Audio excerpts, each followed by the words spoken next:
Hindi na ba yung merenda? Amay? Tabong-tambong. So, sari, masani iya merenda. Sige, maluto tayo tambo-tambong. Yan. Me, Wala, tan. Oh. magluluto kami ng bilo-bilo. Wala. Mm. Eh. Request ni Mami, magluto daw siya ng bilo-bilo. Ayan, ilalagay ko na yung saging at kamote.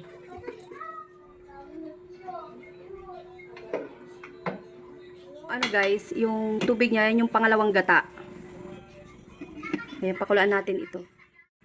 Naglagay ako ng brown sugar, bali 1.5 cup na sugar. Ayan, haluin natin. Nagdagdag pa ako ng kalahati kasi medyo matabang pa para sa akin. Depende na lang po sa inyo paano kayo maglagay ng yung tamis niya. Ilalagay ko na yung sagong maliliit, bali 2 cups na sagong maliliit. Binili ko na lang po yan sa bayan. Ayan, haluin lang natin ito. Luto na yung saging at kamuti, kaya ilalagay ko na po yung ating binibilog-bilog na galapong. Ilapit na. Solve na naman ang merienda neto guys. And marami-rami rin po yung nagawa ng kalating kilong galapong.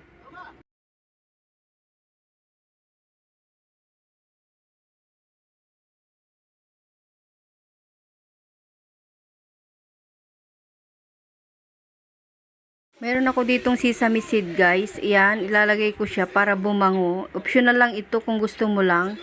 Ayan, nilagyan ko siya kasi. Tapos ilalagay na natin yung kakanggata kasi luto na. Kapag napalutang na natin lahat yung bilog-bilog, ayan, matik yan guys. Luto na yung ating ginataang bilo-bilo. Luto na. Tara, isa-serve na natin. Ayan, meron na tayong masarap na merienda guys. Kahit kulang-kulang yung ingredients natin, nakaka-survive naman. So, ayan po, marami pong salamat sa inyong panonood. Hanggang sa muli po. Bye!